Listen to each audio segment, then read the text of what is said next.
Hoodoo plant mamas, get your soul fed and your spirit read. This here ain't no trend. I possess the power from way back when folk was stripped from all of their kin, so they had to find the magic within. So I call on my ancestors to gather my herbs. I conjure at my altar. Voodoo plant mama. I manifest growth and I release trauma. Child, we just out here trying to water our plants and mind our business, you know? Everybody ain't from the deep south, man. Everybody can't have culture like us. Hey y'all, welcome back to our season finale. It's a short season, but we'll be back before you know it. Before we get into the show, let's do a quick check-in. Leah, how are you today? So I saw this post where this person talked about how they were feeling fragile and delicate. And they were like, I am okay, but I'm held together barely. And I was like, I think that's a good way to put it. Besides making it, I think I think fragile. I'm fragile, but otherwise put together, if that makes sense. How are you doing? That makes a lot of sense. I feel like I'm probably in the same boat. I just feel like I'm losing my mind and we're being gaslit by everybody who is has any kind of faith in the election or these politicians, but you know, doing my best.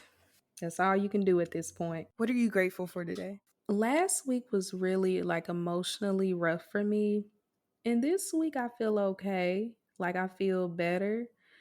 And this morning I made myself take a rest day. I'm really trying to do better about listening to my body, and I decided to listen to my body today. So I did a short yoga session because I was sore, and I think that was good for me. So I'm really thankful for that, and I'm thankful for my body for the ways that she continues to communicate with me and demand that I show up better. What about you? It is getting cool. Finally, I'm going to have my first fall in like 8 years. So I am very grateful. I'm very excited for that. I'm excited for cool weather for the first time in a very long time. Oh, yeah. I don't know why I assumed Florida had all the seasons. I mean, I was in South Florida, so it was like 70 to 90 degrees year round. Rarely did it go above like 94, and then rarely did it go below 70. In the past few years, it's gotten colder, but it's mainly 70 to 90 degrees for 90% of the year. Mm, okay. So, we talked about how October is Hoodoo Heritage Month, but it is also Black Speculative Fiction Month, Gullah Geechee Heritage Month, and Creole Heritage Month. And I feel like there's a lot of overlap between these months, but speculative fiction is what we're going to talk about today. And it is the umbrella term for fantasy, sci fi, and horror. And Black Speculative Fiction Month is supposed to celebrate Black authors and the work that they do. So let's talk about it. For me personally, I've always been drawn to like mystery, magic, and horror. And you know, from growing up, like we didn't really have access to a lot of speculative horror. Like I just don't remember it being a thing as far as reading. So, I loved reading Goosebumps. I watched the series. There was a series, and I really loved Are You Afraid of the Dark on Nickelodeon. My earliest memory of watching horror movies is probably Candyman. I was very young when I first saw that movie, and it scared the shit out of me. The significance for me of Candyman was that it was set in Chicago, the first one, and I was living in Chicago at the time because I was very young. And also, my great grandfather lived around the corner from Cabrini Green. And Cabrini Green is the projects that are in that, like where they are in the projects that Candyman is hunting. That's what that is. So every time we would go by, my dad would be like, "Oh, there goes Cabrini Green. That's where Candyman be at." Da da da da da. So that was very significant to my childhood. I was very afraid of Candyman. And low key, you would never hear me say his name. And I already done said it too many times now. And then, of course, Bones, which you're going to talk about in a little bit, that features Snoop Dogg. But we all know the real star of that movie was Snoop Dogg's Silk Press. And then some other horror writers and books I did want to mention that we can hopefully put in the show notes. Tarana Reeve Dew, I love her work. The last book I read by her, I don't remember the title, but I also read The Wishing Pool, which is, I think, the most recent book she's put out. Randall Keenan is like Southern Gothic. And then there's Let's Play White by Chesia Burke, who I think writes other sort of black speculative stories. So one of the books I put down for Randall Keenan was Let the Dead Bury Their Dead. And then the most recent horror that I read and loved, aside from Leah's book, which I don't know if you consider it horror, but some of them is pretty. It gives horror. But anyway, the black girl, the black girl survives in this one, which is edited by Desiree Evans and Caricia Fennell. As far as writing, I'm sad to say that as much as I love horror, I've never written it. I feel like I've attempted it, but it ends up being more speculative, magical realism or something. But that's something I hope to accomplish in the near future. I do have some stories I've started that had potential to be horror, but I'm still working out the kinks. And obviously, I've said multiple times, probably this season, that I have not been writing outside of work. So, I'm hoping to change that towards the end of the year, beginning of the year. I mean, honestly, don't feel bad. I think I have written one thing this entire year. Yeah, it's October and I've written one short story. I've talked about this on the podcast, but I got into horror writing from my nightmares and trying to create an ending that was redemptive. And so reading and writing horror doesn't terrify me in the same way watching horror does. And I used to be really scared of all things horror, even Goosebumps. Like, I did not read that as a child. It was too scary for me. I think the scariest thing I saw was like Chucky. That was probably it. And that was a little too much for me. Yeah, I saw Chucky too. Very unserious horror film. Extremely unserious. Yeah. I mean, now as an adult, I can see that. But as a child, the idea of one of my dolls coming to life and killing me, that was terrifying. But I can see, like, now as an adult and as a writer, like, how genre fiction has happy endings and what makes it compelling to read and to watch this really uncomfortable stuff. Because one, we know that's going to work out in the end, and two, it's like exaggerating our worst fears and kind of getting us through it. So it's kind of therapeutic in a way. That's what I hated about Queen and Slim. Like, we had to go through all this terrifying, traumatizing shit for a traumatizing ending. And for me, it wasn't worth it. And so when I write horror, I try to keep those genre conventions in mind. And I try to have an ending that I feel is worth the horror that I'm asking the reader to go through. And that can be really tricky. And I don't always get it right. And I think, like you, I feel like a lot more of my writing falls under magical realism, which is a genre with like magical elements, social commentary, and real world settings. And that's my home because I feel like living as a neurodivergent person who experiences the world differently, not just my perception of the world, but like my senses, I have a different sensory experience. And then when I tell people about it, they think I'm lying or something must be wrong with me. And that's where a lot of the pathological language comes from. But like the way that I experience the world is a fantasy to most people. So it's not that hard for me to write these fantastical stories as it is for other people because I'm already living a quote unquote like fantasy. No, that makes a lot of sense. The other thing we really wanted to get into was like hoodoo and African spiritual traditions that show up in particularly in horror movies.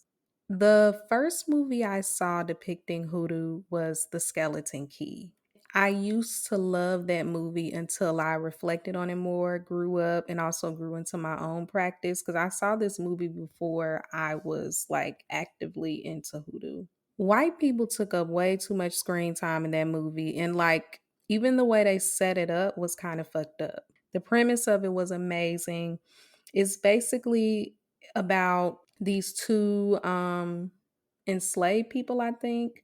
They were either enslaved or like working as like, I think they were enslaved. And they did some kind of ritual where they switched bodies with their master's children, and then they continue to like do that in order to like stay alive. So obviously their physical bodies and the children in those bodies that they swapped bodies with ended up getting hung because they caught them doing the ritual with the children, but by then they had already gotten into the children's bodies. So fast forward, because these people have basically just been living on for generations through different bodies. The bodies that they take are white. So you have this white woman as the main character, and then you have the two the two characters who are allegedly black on the inside. And it's a whole thing. I don't want to get too deeply into it, but it's annoying because I'm like, there was an opportunity to have black people lead in this movie. And even though the premise is really great, like this is, I'm sorry, switching bodies and getting yourself free, even if it's through the kids. But you know how them people probably, even though kids are oppressed, them kids get treated better than an enslaved person. And they allowed to disrespect enslaved people because they didn't see enslaved people as human. So that's one of the depictions. And of course, black people are not truly at the center as far as like visually. We're just kind of like a background thing. And then there was the movie called Spell that we may have mentioned on another season that came out in 2020. I didn't even watch that. The trailer was enough for me to see that like this was a movie demonizing hoodoo and making it seem like it's evil. Because the little bit that I was able to read about the premise like didn't even make sense. There was no reason for this to happen other than like whatever agenda to make it seem like black spiritual traditions are demonic and evil.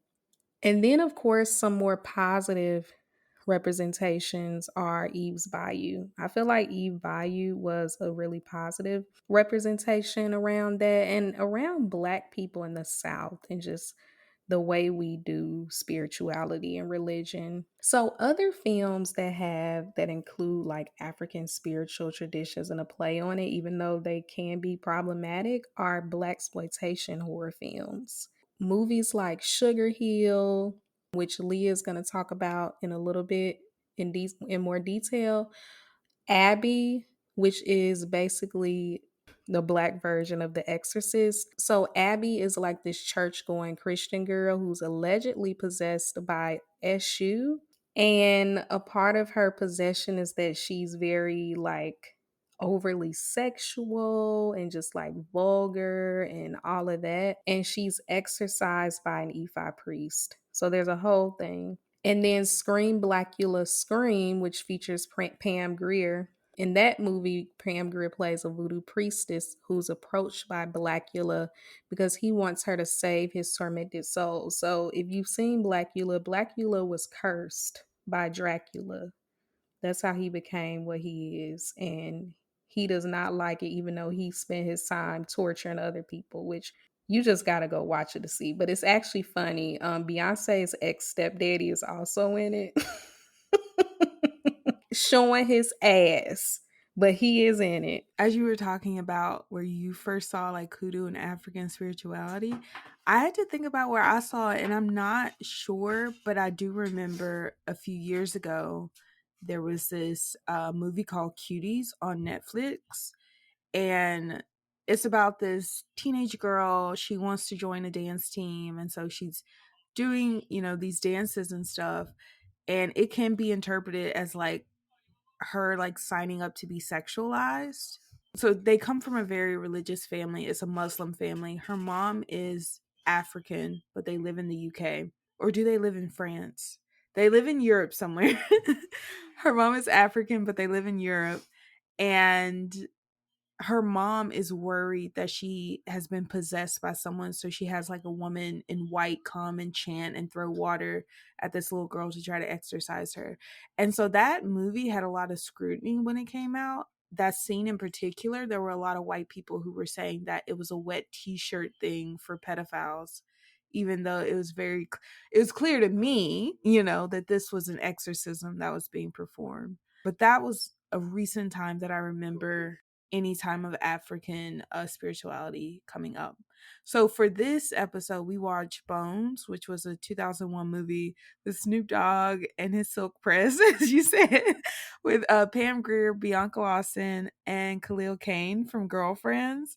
And so that movie is about this haunted building that's guarded by a hound dog or bloodhound. And this guy buys this abandoned building. He plans to restore it and make it a nightclub. And come to find out, his dad was part of this plot to sign over that building. And so the main businessman is Jimmy Bones, who is played by Snoop Dogg. So he was Jimmy Bones's friend. He was trying to convince him to sell crack on the streets. That's what it was. He was trying to convince him to sell crack on the streets. With a crooked cop. A crooked cop was also involved in this. It's important to note. That's true. And the cop was white. So he was trying to get him to sell crack, and he ended up being part of killing him. And so Bones comes back from the dead, and he takes out all of these people that were part of killing him. And in that movie, his love interest, Pam Grier, is a spiritual lady. I'm not sure they said what tradition she practiced, but she does tarot and she did seances and stuff like that. And she's psychic too. Yeah, so she like accurately forecasted that Bones was going to be set up, and she tried to warn him, but he didn't listen. And then we watched Sugar Hill, which I thought was very similar. It had a black businessman who wouldn't sell to white people, and so they murdered him.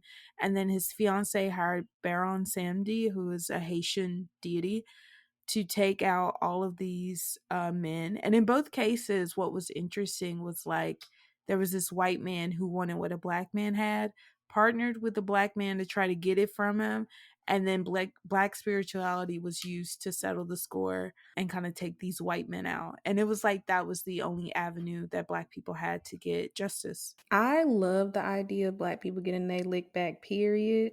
The way they depicted it in the 70s, this is what I always tell people about black exploitation or black exploitation films, whether it's horror or otherwise. You can't watch it with your woke eye. You can't. You cannot bring a 2024 lens to these movies. What you can do is have in mind the context of the time while also being open to the ways that they were being kind of what's the word for it? Like when somebody's doing something new, and I don't want to say groundbreaking feels too big of a word, but what they're doing in these movies, like there's something there, there's something important there to really think about when it comes to black culture, when it comes to black communities, particularly with Bones. That scene, I actually ended up fast forwarding through them killing him. It was so heartbreaking because shit like that probably did happen. He was beloved in his community, and the fact that two black men and a crooked cop with a white crooked cop set him up and really wanted him to take that into his community, and he refused. It was just fucked up. Like, it's a horror movie, but there's always something there. There's always something to think about there. And so I loved him coming back and fucking up everybody. This is what I want for everybody. I want that for all of us, to be honest. So we also watched Mr. Crockett, and when I saw the trailer a few weeks ago, I was like, this looks so familiar. And then I remembered that it was part of the bite-sized Halloween miniseries on Hulu, and I found out that Hulu optioned it to make it from that short to movie. And so the movie opens with this little boy watching this television program with a black man and kids and dolls. It's very PBS. And then his stepdad tells him, turn it off, eat his food. The boy doesn't want to. And the stepdad tries to force feed him. And then on the TV screen, you see Mr. Crockett look toward the dining room table. And then he slowly sinks down the screen. And then he walks out of the VHS. And so he proceeds to force feed the stepfather and treat the stepfather the way that he treated the kid. And so, what I love about horror is that it's often a reflection of what we're afraid of as a society. And Black horror is about what we're afraid of as Black people. And so, this was very blunt about Black people and parenting and the fear that Black parents take out on their children by beating them, which is why Mr. Crockett does to parents what they do to their children. And I think a reckoning is like currently happening right now in terms of Black parenting, like spanking, as many of us know, irreparably harms your children. It is a legacy passed on from slavery. And if you, as a Black parent, want to move away from that, you're considered a bad parent. Or your kids are going to be the worst kids in existence because you're not keeping them in check. When a lot of times people just hate kids. You know, kids make noises, they make messes, they have big emotions, they just got here. And you can't expect them to do all of these things that they don't know how to do if you never told them, and that you yourself can't do. Like, those things don't make sense. So before I keep going, Dani, what were your thoughts when watching this movie? This movie was insane. It was ridiculous. And I don't mean that in particularly a bad way, because I did like the premise. I thought some parts were just like a little too gory. I had a lot of beef with the pacing. Like, we coming in strong, and like we getting gore, we getting stuff pulled out of intestines and shit within like 5 minutes, barely. So it was a little cartoonish in that respect. Like, it was just like, what is happening? But to your point, this idea of like making parents pay for harming their children and then taking them away to a place where they don't have to worry about that. This is part of my beef with the premise. And I know we're not like, I'm not a film critic or whatever, but I be thinking about this stuff because, like you said earlier, about how Black horror functions or can function. And I know not everybody wants to be Jordan Peele, but I think there was a really important opportunity here to like just get more creative, because Mr. Crockett was a victim, but then he like turns evil, and then you have like these, one of the kids who's a main character, he's just like out of control.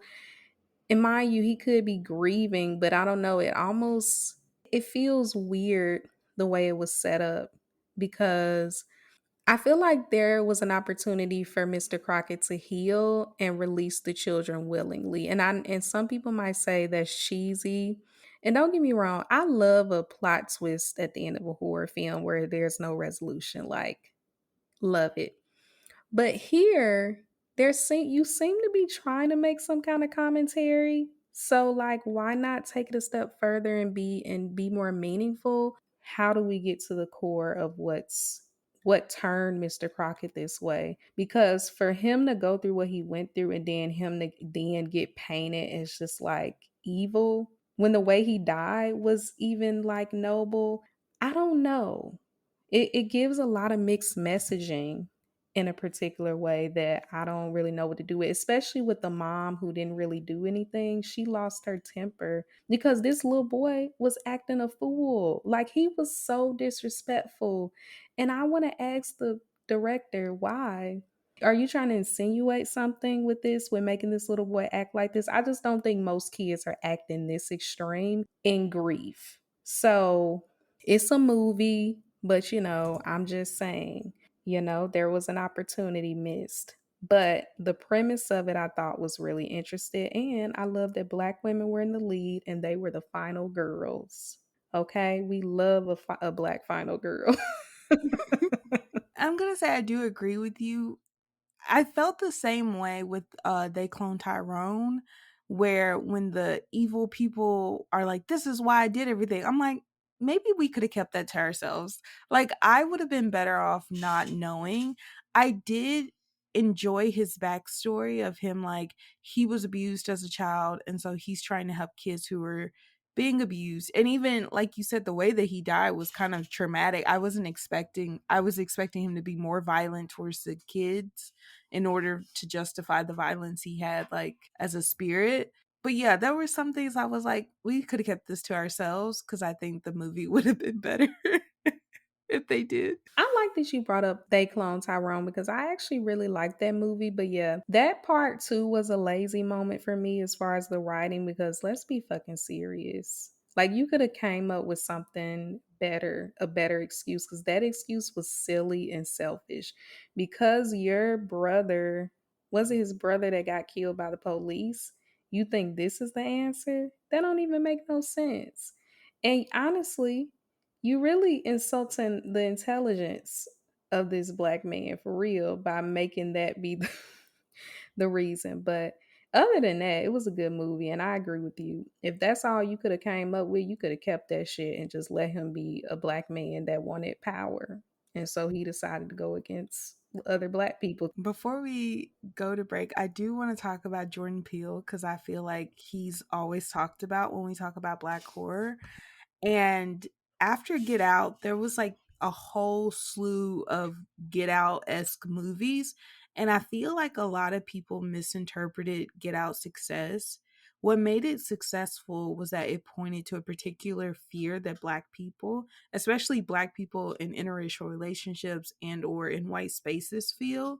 And the horror of that was like the whitewashing of the black self. And I'm also glad that Jordan Peele didn't stick with that and instead was thinking more about individual horrors to scare people and really all people when he did Us and did Nope. I'm glad he didn't stick with that, but apparently Hollywood was like, we're going to keep making these kinds of movies, and they're all not great. So I think another good horror movie is actually a horror comedy. It's The Blackening. It was hilarious. I saw it last year, but a lot of that was also around the fear that Black people have around not being Black enough or not performing Blackness in a way that makes other Black people accept you. So I think that's what made it really successful. The Jordan Peele effect has been interesting because a lot of people don't have the range. I would name a certain person, but I'm not. But a lot of people do not have the range. You know, I can see how like the ways other people might have connected to Get Out. Get Out was a decent movie. It was one of those movies where I was like, this was good, but I never want to see it again. Like I'm not interested in experiencing this again. But yeah, I think you're right. A lot of people have tried to do what he did. And I feel like the closest, most effective one that has come from this is They Clone Tyrone, in my opinion. Like, yes, this big conspiracy, but it's very relatable. It's black people all across this country that's believes all of that. And there may be a little bit of truth to some of it. So I thought it was really creative to really put that fear of like, these motherfuckers is putting some in the chicken. And to be real, let's talk about the chicken sandwich. The chicken The Popeyes. we know that honestly, it feels like that didn't even happen. That feels like that was some kind of fucking movie because they was acting a fool.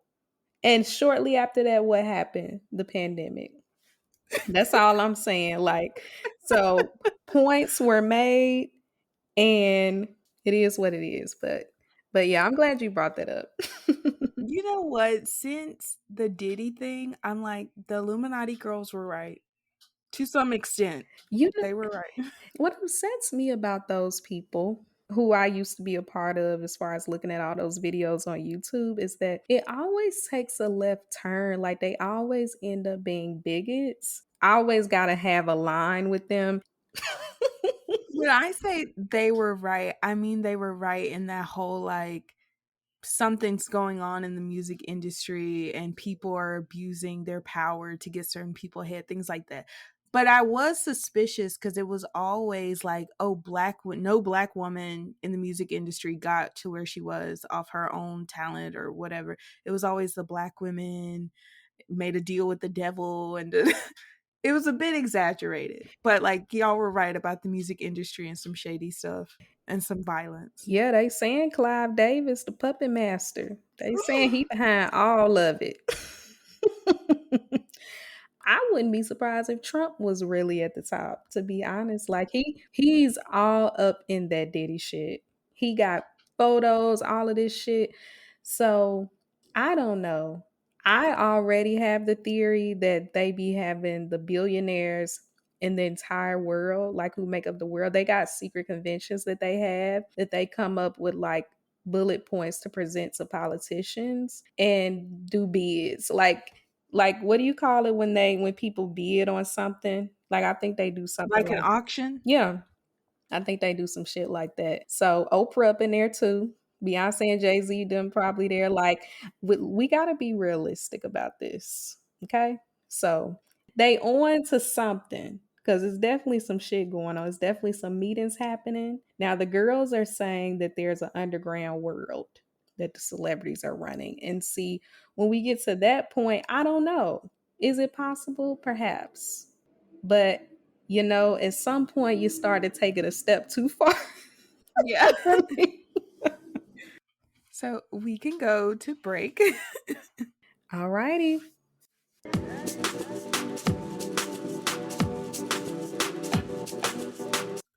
Let's get into the ways you can support the Hoodoo Plant Mamas. One is through our bookshop where you can buy the books that we've previously discussed with our Writing the Spirit guests.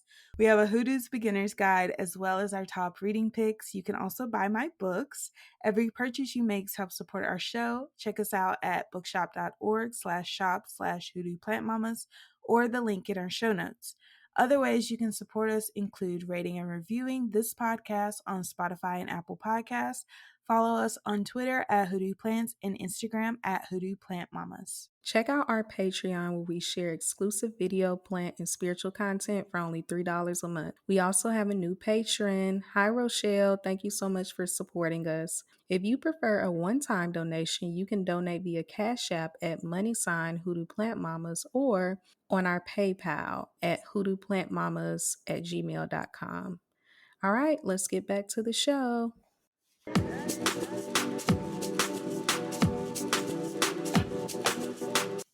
So, for the second part of this, we wanted to talk about how sci fi, which is part of that speculative fiction umbrella, how Black sci fi can be used to imagine better worlds. So, one thing that came to mind for me was Afro pessimism, and I was really interested in the role that it may or may not play in Black sci fi. Let me first say, I do not fully understand this school of thought, and I think that it's really heady and hard to follow, even when you try to read about it. It's just really hard to understand. I found like two kind of sort of definitions, excerpts that may give a little insight. So, one of them is from a 2018 Oxford bibliography entry via Wikipedia. And it says Afro pessimism can be understood as a lens of interpretation that accounts for civil society's dependence on anti Black violence, a regime of violence that positions Black people as internal enemies of civil society. Now, someone did a review of one of the founders of this school of thought, a review on his book. I think the book is titled Afro Pessimism. And some sentences I pulled were the following.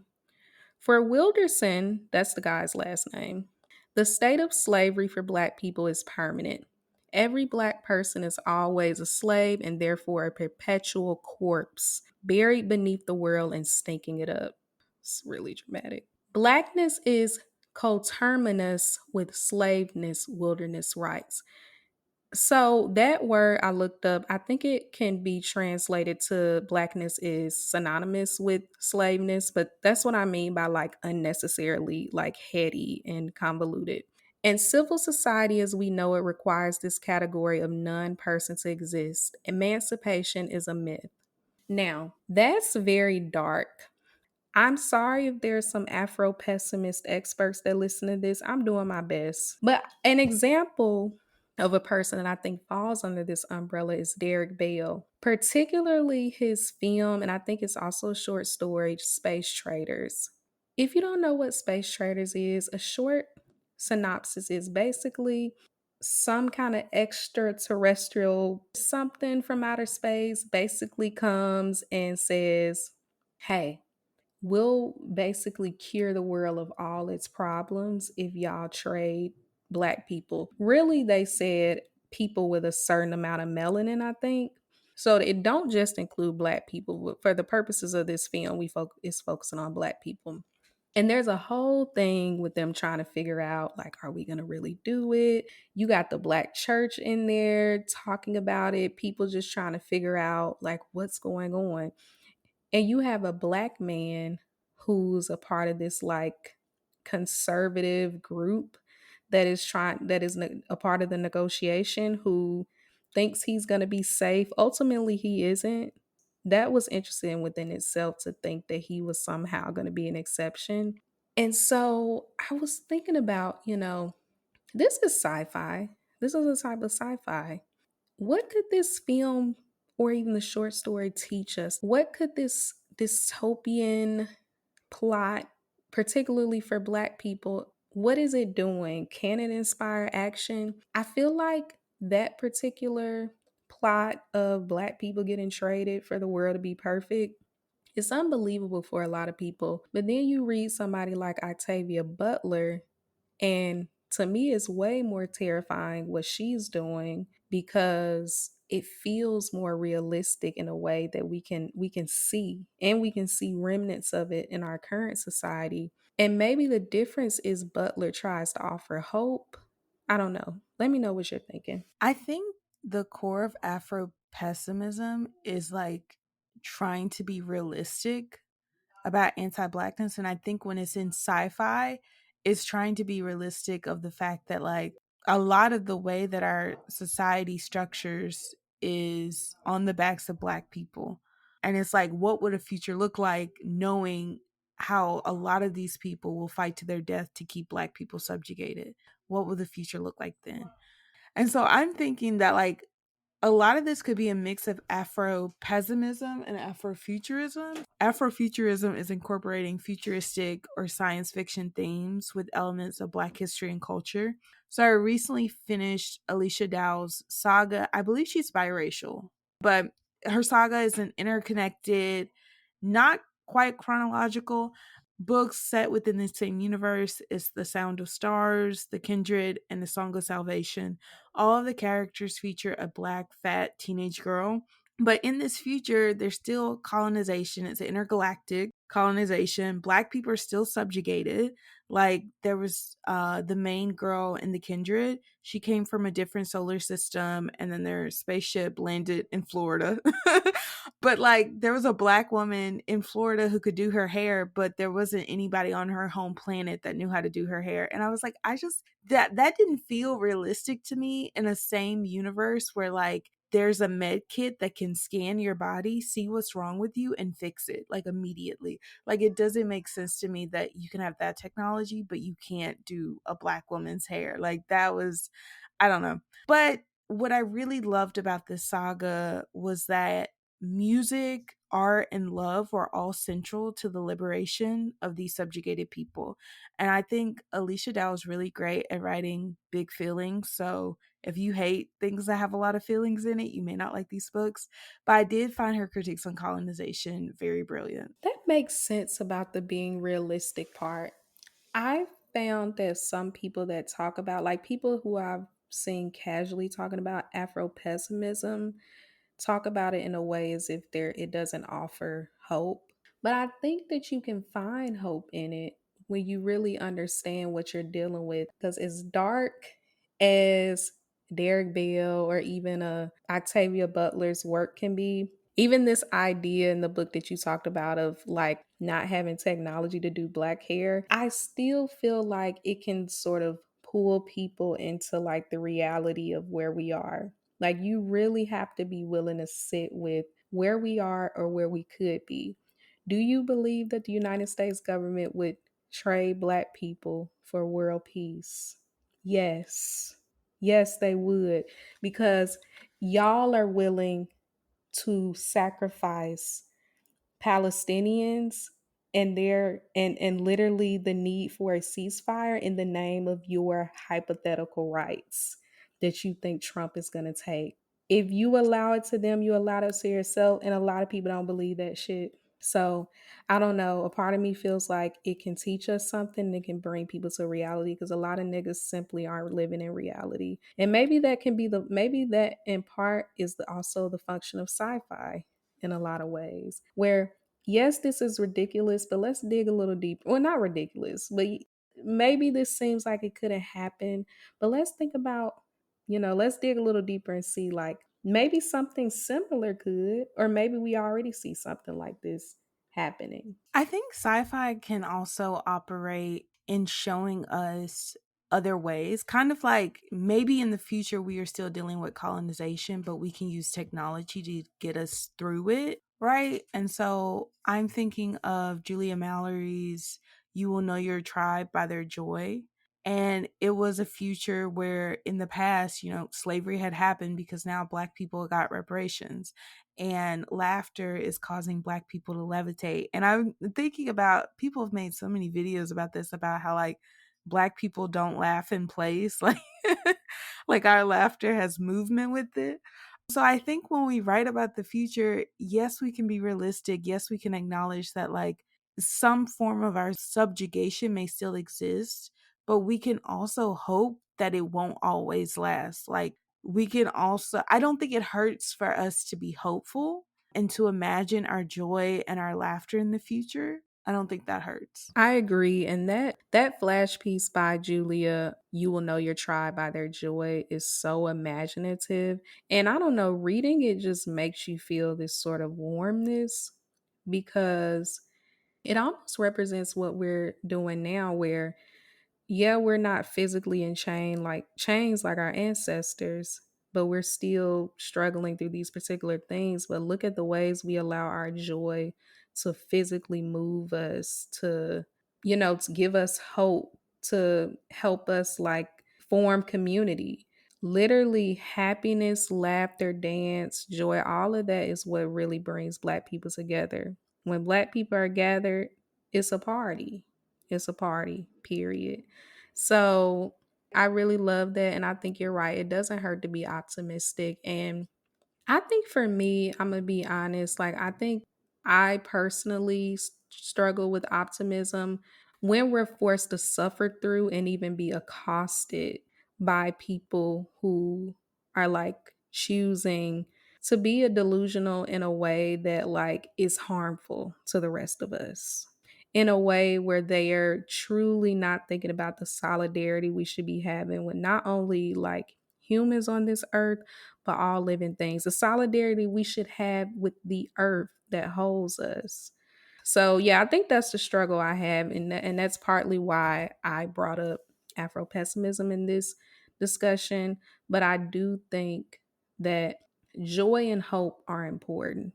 Joy and hope are necessary, and I think, like this story Julia wrote, I think stories depicting Black people as happy are necessary. And it kind of goes back to something I've said several times about how I do not like movies or stories that are heavy handed with Black trauma, especially when it's like related to slavery, because I do believe that my enslaved ancestors, the ones who died enslaved, I believe they had moments of happiness. I believe they had moments of community where they could come together and exhale, even if just for a few minutes, even in the midst of that terror, and to constantly like hyper focus on what we know, the bad stuff.